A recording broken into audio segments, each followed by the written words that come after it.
এই রাজ্যে ডাবল ইঞ্জিনের সরকারে ক্রমাগত বৃদ্ধি পাচ্ছে মহিলা বিরোধী অপরাধের সংখ্যা।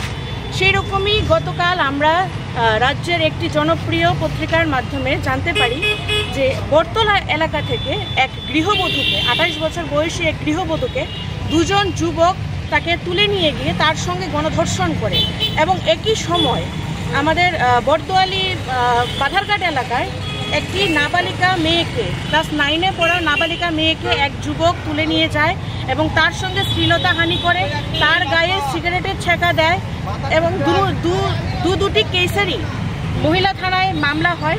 কিন্তু এখন পর্যন্ত অপরাধীদের বিরুদ্ধে কোনো রকম পদক্ষেপ গ্রহণ করেনি পশ্চিম মহিলা থানার পুলিশ এবং রাজ্যের পুলিশ প্রশাসন। এই নিয়েই আজ আমরা পশ্চিম মহিলা থানার পুলিশের সঙ্গে দেখা করতে এসেছি যে কী কারণে এই ধরনের অপরাধের সঙ্গে, মহিলা বিরোধী অপরাধের সঙ্গে যারা যুক্ত রয়েছে তাদের পার পাইয়ে দেওয়া হচ্ছে। এই ধরনের ঘটনাগুলি যে পুলিশ যদি কোনো পদক্ষেপ না নেয়, তা যারা অপরাধ করে তাদেরকে উৎসাহিত করে এই ধরনের ঘটনা ঘটছে। এবং রাজ্যে আমরা দেখতে পাচ্ছি যে মহিলা বিরোধী অপরাধ বাড়ছে, কিন্তু যারা দোষী রয়েছে তাদের মনে প্রশাসনকে নিয়ে কোনো রকম ভয় ভীতি নেই।